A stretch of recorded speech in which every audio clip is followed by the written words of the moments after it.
Hello friend, एक बार फिर से आपका स्वागत है। और सामने टीसीएस का आप कंस्ट्रक्शन अपडेट देख लीजिए। बहुत तेज़ी से काम चल रहा है और रात दिन काम चल रहा है। तो आने वाले समय में यहाँ पर आपको पॉपुलेशन और ऑफिस काफ़ी सारी चीज़ें दिखाई देंगी। और प्लस पॉइंट यहाँ है, ऑफिस के आने से कहीं ना कहीं रियल इस्टेट में आपको एक इंक्रीमेंट सा नज़र आएगा, बूम नज़र आएगा। सेकंड डिस्कस कर लेते हैं, तो कंपनी की बात हो गई। दूसरी बात कर लेते हैं एयरपोर्ट। जी हाँ, जल्दी ऑपरेशनल हो जाएगा। एयरपोर्ट टेस्टिंग ऑलमोस्ट कंप्लीटेड हो चुकी हैं। तो जैसे बताया जा रहा है कि इस साल कहीं ना कहीं आपको ऑपरेशनल एयरपोर्ट नज़र आएगा।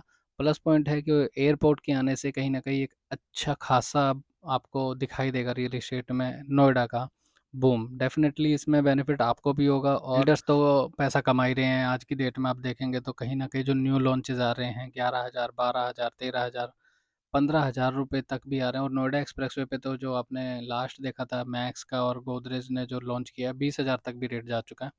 तो एयरपोर्ट के आने से कहीं ना कहीं बेनिफिट रियल इस्टेट में डेफिनेटली होगा। तो एयरपोर्ट पे डिस्कस, जैसे मैंने आपको बताया कि इस साल अप्रैल में बोल रहे हैं। तो जैसे ही कुछ अपडेट आता है मैं डेफिनेटली इस चैनल पर अपडेट करूंगा।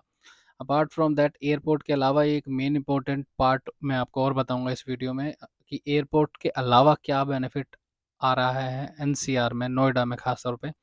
तो जो आपने रिसेंट अभी न्यूज़ देखी होगी कि फिल्म सिटी अभिषेक सिन्हा, आज इंटरव्यू है मेरा। रिपोर्टिंग टीम में। जी। सीरीज नहीं आई है, जो कि एडवेंट, आपने अगर सुना हो नाम, तो वो वहाँ पर शूटिंग हुई है। और फिल्म फेस्टिवल यानी बोनी कपूर के साथ भूटानी ग्रुप मिलकर जो बना रहा है फिल्म सिटी, उससे भी बहुत ज़्यादा बेनिफिट कहीं ना कहीं आपको मिलेगा प्रॉपर्टी में। प्लस पॉइंट यहाँ पर मैं आपको बता देता हूँ कि कहीं ना कहीं सेक्टर 150 क्यों इम्पोर्टेंट है। 150 सामने आप देख रहे हैं, 150 की एंट्रेंस। 150 इसलिए इम्पोर्टेंट है क्योंकि एक ये बहुत बड़ा सेक्टर है। और दूसरी चीज़ कनेक्टिविटी, यहाँ से आपको नियर एयरपोर्ट सबसे पहले पहला सेक्टर पड़ेगा अगर आप एयरपोर्ट की साइड से आते हैं। नोएडा का सेक्टर 150। सेकेंडली यहाँ सर आपको Yamuna expressway, peripheral expressway, eastern expressway और नोएडा एक्सप्रेसवे पे तो है ही है। ये एफएनजी एक्सप्रेसवे नियर है। दिल्ली से कनेक्टिविटी, पुस्ता रोड से कनेक्टिविटी, तो काफ़ी सारी चीज़ें हैं जो कि कनेक्टिविटी यानी टाइम सेविंग। आज के टाइम पे सबको टाइम बचाना है, तो टाइम सेविंग के लिए सेक्टर काफ़ी अच्छा है। तो सेक्टर 150 में एंटर कर चुके हैं। तो इस वीडियो में देखेंगे कि अभी का कंस्ट्रक्शन अपडेट क्या स्टेटस है और क्या आने वाले समय में अभी अथॉरिटी काम कर रही है चीज़ों को लेकर के, रजिस्ट्री को लेकर के। और जानेंगे अभी का कंस्ट्रक्शन अपडेट। तो ये आप देखेंगे स्टार्टिंग में कुछ जो कि प्रोजेक्ट हैं ऑलरेडी डिलीवर्ड हैं। एस का गोल शहर हो गया, एटीएस प्रिस्टीन हो गया, या फिर महागुन का मीडो हो गया, जिसमें ऑलरेडी फैमिलीज़ यहाँ पर रह रही है। सेकंड पार्ट में इसमें मैं आपको बताऊंगा कि कुछ डील भी आई हुई हैं। अगर आपको यहाँ पर परचेज कर रहे हैं या फिर आप चैनल पर नए जुड़े हैं, आप प्रॉपर्टी सर्च कर रहे हैं, तो कुछ यूनिट है जो कि सेल के लिए आई हुई हैं, उस पर भी डिस्कस करेंगे। काफ़ी सही रेट में है। और सेकंड पार्ट में इसमें हम डिस्कस करेंगे कि आने वाले समय में यहाँ का अप्रोक्स टेंटेटिव प्राइस क्या रहेगा, जो भी न्यू लॉन्चेस आएंगे या फिर जो भी बड़े बड़े प्रोजेक्ट आएंगे अदर प्रोजेक्ट सेक्टर में। तो यहाँ पर अभी स्थिति मैं आपको बता देता हूँ कि सबसे पहले, जो कि आप सबको पता ही है ऑलरेडी, बट नए जो जुड़े हैं उनके लिए अपडेट है। रजिस्ट्री अभी सेक्टर में नहीं हो रही है। कोई भी न्यू लॉन्चेस अभी सेक्टर में नहीं हो रहे हैं। 2021 से बंद है, सेम 2025 आ चुका है, अभी तक सेम सिचुएशन है। तो उस पर कहीं ना कहीं अथॉरिटी काम भी कर रही है, ऊपर तक मामला जा भी चुका है। हाई लेवल जो मैनेजमेंट है वो भी इस पर काफ़ी कड़ी नज़र रखे हुए है और काफ़ी सारी चीज़ें हैं। जल्दी कुछ ना कुछ अपडेट देखने को मिलेगा। सुनने में ये भी आ रहा है कि बिरला की भी लैंड है, तो बट उस पर कंक्लूजन तब निकलेगा जब अथॉरिटी उसको अप्रूव करेगी। तो ये आप एस पार्क के सामने देख लीजिए। जस्ट इसके opposite side Godrej Palm Retreat आ जाता है। गोदरेज पाम रिट्रीट आप देखेंगे, low rise plus high rise का कंस्ट्रक्शन अपडेट है यहाँ पे। तो Ace Parkway ready to move है। बिल्डर के पास ऑलमोस्ट सोल्ड है, कुछ ही यूनिट बची हुई हैं। गोदरेज भी सोल्ड आउट है। समृद्धि लग्जूरी आप सामने देख रहे हैं, इसमें भी कुछ ही यूनिट हैं। Phase one already delivered, phase two का कंस्ट्रक्शन आप सामने देख रहे हैं। ये स्थिति अभी आपके है समृद्धि लग्जूरिया की। तो यहाँ पर एक मैं अच्छी चीज़ और बता देता हूँ, एक नया लॉन्च भी आ रहा है जो कि यमुना रिवर व्यू आपको प्रोवाइड करेगा। और काफ़ी अच्छा प्रोजेक्ट है। रेट टेंटेटिव मैं बता देता हूँ, 15,000 रुपये पर स्क्वायर फीट के कहीं ना कहीं आने की उम्मीद है। 15,000 रुपये पर स्क्वायर फीट, यानी कि जो नए लॉन्च है और साइज बड़ा होगा, 2,000 स्क्वायर फीट से प्लस ही होगा। अगर आप लेना चाहते हैं न्यू लॉन्च में तो आप कॉल कर सकते हैं दिए गए नंबर पे। प्लस पॉइंट ये है कि कनेक्टिविटी, जैसे मैं आपको ऑलरेडी बता ही चुका हूँ, बहुत अच्छी है। नियर बाय आईटी कंपनीज़ का होना ऑटोमेटिकली कहीं ना कहीं रेंट आउट के लिए भी अच्छा हो जाता है सेक्टर।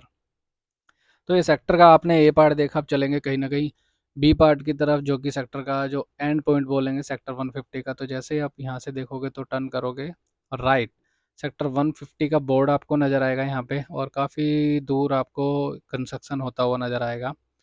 तो वो प्रोजेक्ट एल्डिको, टाटा, एटीएस, गोदरेज, प्रतीक, और सामने आप एटीएस देख रहे हैं। तो कहीं ना कहीं बहुत सारे प्रोजेक्ट हैं यहाँ पे, बट बिल्डर के पास ऑलमोस्ट सारी चीज़ें यहाँ पे सोल्ड आउट हैं, क्योंकि नए लॉन्च नहीं हो रहे, तो बिल्डर के पास कुछ भी चीज़ें ऑलमोस्ट ख़त्म है, ना के बराबर हैं, कुछ में है। तो अगर आप यहाँ पर जुड़ना चाहते हैं या फिर यहाँ से निकलना चाहते हैं, एग्जिट करना चाहते हैं, तो दोनों केस के लिए आप कॉल कर सकते हैं दिए गए नंबर पे। नंबर मैंने कमेंट में डिस्क्रिप्शन में डाल दिया है। सेकेंडली आप अगर देखेंगे यहाँ पर कि कुछ लोगों का मानना है कि जल्दी ही चीज़ें यहाँ पर आपको पॉजिटिव नज़र आएंगी। अभी स्थिति कहीं ना कहीं ये है कि अथॉरिटी को थोड़ा सा यहाँ पर लोगों को जागरूक नहीं करा है, कि लोगों को पता होना चाहिए था। कई लोगों को यही नहीं पता था कि यहाँ की स्थिति क्या है, उन्होंने घर खरीद लिया। बाद में कई कॉल्स आते हैं, सर हमें तो यही नहीं पता था, यहाँ पे ओसी नहीं मिल रही, ये वो, तो बहुत सारी चीज़ें हैं। तो वो सारी चीज़ें आपको पता होनी चाहिए घर खरीदते समय। अगर आप यहाँ पर बेचना चाह रहे हैं तो आप वेट भी कर सकते हैं। अच्छी चीज़ ये है कि कुछ पॉजिटिव न्यूज़ आएगी जैसे ही, तो कहीं ना कहीं मैं अपडेट करूँगा। फिल्म सिटी हो गई या फिर आपका एयरपोर्ट हो गया, उससे डेफिनेटली कहीं ना कहीं आपको इंक्रीमेंट मिलेगा। प्रतीक कैंट्री का प्रोजेक्ट आपने देखा, गोदरेज का प्रोजेक्ट आपको मैं यहाँ से दिखा देता हूँ। गोदरेज नेस्ट और गोदरेज नर्चर है यहाँ पे। गोदरेज नेस्ट का कंस्ट्रक्शन अपडेट देख लीजिए सामने। तो सेक्टर 150 क्यों है खास, वो तो मैं आपको बता ही चुका हूँ। एक प्लस पॉइंट यहाँ पे मैं और बता देता हूँ। Sports sector of the Noida भी कहा जाता है इसको। स्पोर्ट्स सेक्टर ऑफ नोएडा की थोड़ी सी मैं आपको हिस्ट्री बता देता हूँ, अगर आपको नहीं है आइडिया। तो हिस्ट्री ये थी कि गवर्नमेंट ने अप्रूव किया था एज अ स्पोर्ट्स सेक्टर, जिसमें कहीं ना कहीं हर एक टाइप का आपको, गोल्फ कोर्स हो गया, क्रिकेट स्टेडियम, सॉकर हो गया, बैडमिंटन हो गया, टेबल टेनिस हो गया, या टेनिस कोर्ट हो गया, बड़े बड़े जो इवेंट होते हैं स्पोर्ट्स में, तो उन चीज़ों को लेकर के ये स्पोर्ट्स सेक्टर बनाया गया था। 150, 151, और आपके सेक्टर में सेंट्रल नोएडा में 78। तो काफ़ी सारे 4-5 सेक्टर थे, बट कहीं ना कहीं उसमें जब बिल्डरों को ज़मीन सौंपी गई, तो उन्होंने उस चीज़ का जो आउटकम देना था वो नहीं दिया। स्पोर्ट्स सेक्टर को नहीं डेवलप किया और लैंड को ज़्यादा यूज़ किया, तो कहीं ना कहीं वो उस चीज़ में सेक्टर यहाँ पर फंस गया। और 2021 में यहाँ पर सेक्टर में स्टे लगी कि कोई भी न्यू लॉन्च नहीं होंगे, किसी भी बिल्डर को ओसी प्रोवाइड नहीं किया जाएगा। तो अभी तक वो स्थिति बनी हुई है यहाँ पर। तो अभी कई 20 से ज़्यादा एलिगेशन लगे थे सेक्टर के ऊपर, तो कुछ में से रिजोल्व भी हो चुके हैं, बट मोर देन अभी 15 केसेस अभी भी चल रहे हैं। तो अभी की स्थिति मैंने आपको बता दी है। तो यहाँ पर प्लस पॉइंट ये है कि अगर इशू रिजॉल्व हो जाता है तो बेनिफिट डेफिनेटली होगा, और अगर इशू रिजॉल्व होने में समय लगेगा तो आपको वेट करना ही पड़ेगा। तो यहाँ पे प्लस पॉइंट ये भी है कि अगर आपको यहाँ पे इस समय लेना है, यानी आपको कुछ एंट्री करनी है सेक्टर में, तो ये सही समय है, क्योंकि रेट कहीं ना कहीं उसी हिसाब से मिल रहे हैं जो भी सेक्टर की स्थिति है। तो अगर आप यहाँ पे लेना चाहते हैं 2 BHK या 3 BHK, या फिर बड़ा साइज लेना चाहते हैं, तो भी कॉल कर सकते हैं। कमेंट में नंबर मैंने मेंशन कर दिया। अब बात कर लेते हैं प्रोजेक्ट की। तो एटीएस सामने आप देख रहे हैं, एटीएस पायस, जिसमें ऑलमोस्ट आप देखेंगे कि कलर हो चुका है, सब कुछ रेडी है। यहाँ पे जस्ट उसके सामने आ जाता है एलडी को, लिव बाय द ग्रीन का प्रोजेक्ट। ये आप सामने देखेंगे फेस 1 ऑलमोस्ट बन के तैयार है। और यहाँ पे आप देखेंगे ग्रीनरी, पेड़ और ओपन स्पेस बहुत ज़्यादा है यहाँ पर। ये मेन एंट्रेंस आप देख रहे हैं। देन सेकंड पॉइंट है कि यहाँ पर एफ काफ़ी सही है। सही का मतलब फ्लोर एरिया रेशो बोलते हैं जिसको।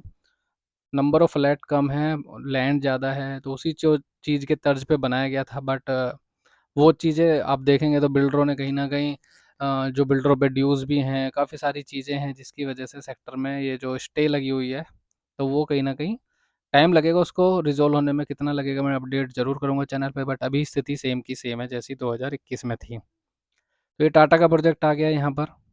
टाटा वैल्यू होम्स के नाम से है। यूरेका पार्क लिखा हुआ है, बट स्टार्टिंग में टाटा वैल्यू होम्स था, बाद में इसका यूरेका पार्क नाम कर दिया। तो अभी आप देखेंगे यूरेका पार्क ही नज़र आएगा आपको बोर्ड पे भी, सब जगह इसके एंट्रेंस पर भी। तो इसके अंदर भी फेज़ 1 फेज़ 2 हैं। 1100, 1285 और 1575 स्क्वायर फीट। तो एलडीको के अंदर 1137, 1155 और 1404 स्क्वायर फीट 2 BHK 3 BHK के फ्लैट हैं। और ये जो सामने आप एरिया देख रहे हैं, इसके राइट हैंड साइड पे ओपन एरिया है। तो यहाँ पर भी कुछ नए प्रोजेक्ट आएंगे, नए स्पोर्ट्स एम्यूनिटीज़ आएंगी, जब यहाँ पर इस सेक्टर का इशू रिजॉल्व हो जाएगा उसके बाद। तो साइड ये इसके यूरेका पार्क के सामने भी कुछ नया प्रोजेक्ट आ जाए, कोई आइडिया नहीं, क्योंकि जैसे ही वो चीज़ें अप्रूव होंगी तो एक नया लेआउट निकल के आएगा जो अथॉरिटी अप्रूव करेगी जिसको। तो ये अब आ गया मेन रोड पर। तो ये मेन रोड कनेक्ट होता है पुश्ता रोड से। सामने आप देख रहे हैं जो पुश्ता रोड है, ये बोला जा रहा है कि इस पुश्ता रोड को भी दिल्ली या फरीदाबाद से इजीली कनेक्टेड कर दिया जाएगा, ताकि नोएडा एक्सप्रेसवे पे ज़्यादा क्राउड ना हो। तो ये रोड आप देख रहे हैं, ये पुश्ता रोड सामने नज़र आ रही है आपको। तो सेक्टर 150 में आपने देख लिया कि इसको फ्यूचर ब्राइट है, बट ओनली एक ही है कि कब इसका सेक्टर का इशू रिजॉल्व हो जाता है, उसके बाद इसका कोई भी इससे कंपैरिजन आप नहीं कर सकते किसी भी सेक्टर को। तो अब ये बता देता हूँ मैं, टाटा ये आप देख रहे हैं यूरेका पार्क, इसके अंदर भी कुछ यूनिट आनी बाकी हैं, वो स्टे की वजह से भी लटकी हुई हैं। तो यूनिट एक ये आपको मैं दिखा देता हूँ। ये आप देख रहे हैं एंट्रेंस, और double lobby triple lobby height के साथ आपको एंट्रेंस नज़र आ रही है यहाँ पर। तो एक यूनिट आई हुई है काफ़ी सही रेट में, 1100 square feet plus, 1100 square feet से ऊपर ही है। 2 BHK की यूनिट है, जो कि अगर आप एंटर करना चाहते हैं, यहाँ पर 2-3 यूनिट आई हुई हैं जो कि अगर आपको लेनी है बिलो 1 CR तो उसमें भी चीज़ें अवेलेबल हैं, अबव 1 CR लेनी है, अच्छा व्यू लेना है, वो भी सारी चीज़ें अवेलेबल हैं। दोनों टाइप का आपके बजट के ऊपर डिपेंड करता है कि आपके बजट में कौन सी यूनिट सेट हो रही है। कंस्ट्रक्शन क्वालिटी के मामले में सारे बिल्डर अच्छे हैं, लेआउट सबका अच्छा है। प्लस पॉइंट यहाँ पर ये है कि बिल्डर सारे बड़े-बड़े बिल्डर हैं यहाँ पर, तो कहीं न कहीं आपको एक पॉजिटिविटी नज़र आएगी। जैसे आपका एटीएस, गोदरेज, प्रतीक, एल्डिको, टाटा, ये सारे बड़े-बड़े बिल्डर हैं।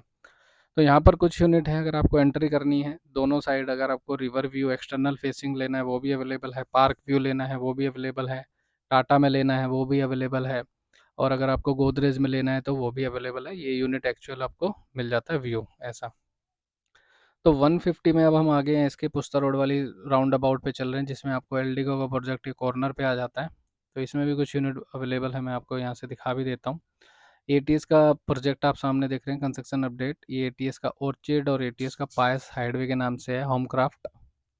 तो इसके अंदर आप देखेंगे तो कहीं ना कहीं बड़े साइज़ जिनको चाहिए, यानी कि जिनकी बड़ी फैमिली है, तो उनके लिए एक अच्छा मौका है यहाँ पर। अगर लेना चाहते हैं फ्रेश में, बिल्डर के पास लिमिटेड ही चीज़ें बची हुई हैं, तो रीसेल में कहीं न कहीं चीज़ें यहाँ पर आपको मिल जाती हैं। तो मेन ये है कि अभी अथॉरिटी इस पे ज़्यादा ध्यान क्यों नहीं दे रही है, रीज़न मैं आपको बता देता हूँ। क्योंकि अभी यहाँ पर फैमिलीज़ 100% शिफ्ट नहीं हुई हैं, लोगों को अभी घर नहीं मिले हैं, लोग अभी उन चीज़ों को लेकर के जो एक एक्चुअल रिक्वायरमेंट होती है वो अभी फ़ील नहीं कर रहे हैं। जैसे ही लोग यहाँ पर आ जाएँगे, शिफ्ट होने लगेंगे, फैमिलीज़ यहाँ पर आ जाएगी, जब वो उनको पता चलेगा सिचुएशन क्या है, तब कहीं न कहीं लोग यहाँ पर अपील करेंगे या फिर धरना प्रदर्शन करेंगे अथॉरिटी के खिलाफ, या फिर जो चीज़ें आजकल डेवलप एरिया में होती हैं। जैसे आपने देखा होगा गाज़ियाबाद में पीछे काफ़ी सारे लोगों ने मिलके एक प्रदर्शन किया था, तो वो कहीं न कहीं अभी यहाँ पर आना बाकी है। अगर अथॉरिटी समय रहते कर दे तो वो सिचुएशन नहीं बनेगी। बट अगर वो अथॉरिटी उस पे नहीं एक्शन लेती तो कहीं न कहीं लोग जब परेशान होंगे कहीं न कहीं, तो वो सिचुएशन यहाँ पे भी आपको देखने को मिल सकती है। तो ये गोदरेज का प्रोजेक्ट आ गया आपके सामने। गोदरेज नर्चर, गोदरेज नेस्ट, जैसे मैंने आपको बताया 2 प्रोजेक्ट हैं गोदरेज के यहाँ पे। एक पाम रिट्रीट भी ऑलरेडी आपको मैंने दिखाया। और सेक्टर के अभी 2 पहलू हैं, जैसा कि जो ऑलरेडी ओनर है उन्हें काफ़ी अच्छा दिखता है सेक्टर का, हरा-हरा दिखता है कि रेट बहुत ज़्यादा है। और जो लोग खरीदना चाह रहे हैं उनको थोड़ी नेगेटिव लगती है, रजिस्ट्री नहीं है, सेक्टर ब्लॉक हो चुका है, ओसी मिल नहीं रहे हैं, काफ़ी सारी चीज़ें हैं, प्लस और माइनस दोनों ही हैं।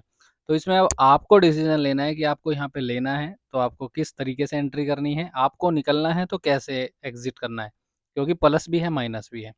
तो ये आ गया गोदरेज का प्रोजेक्ट सामने आपके, जो कि ब्रिक कंस्ट्रक्शन में है। मैं आपको बता देता हूँ यहाँ पर ब्रिक और माइवन का कॉन्सेप्ट भी है, जो लेटेस्ट टेक्नोलॉजी है वो माइवन की है, जिसके अंदर ब्रिक यूज़ नहीं होती।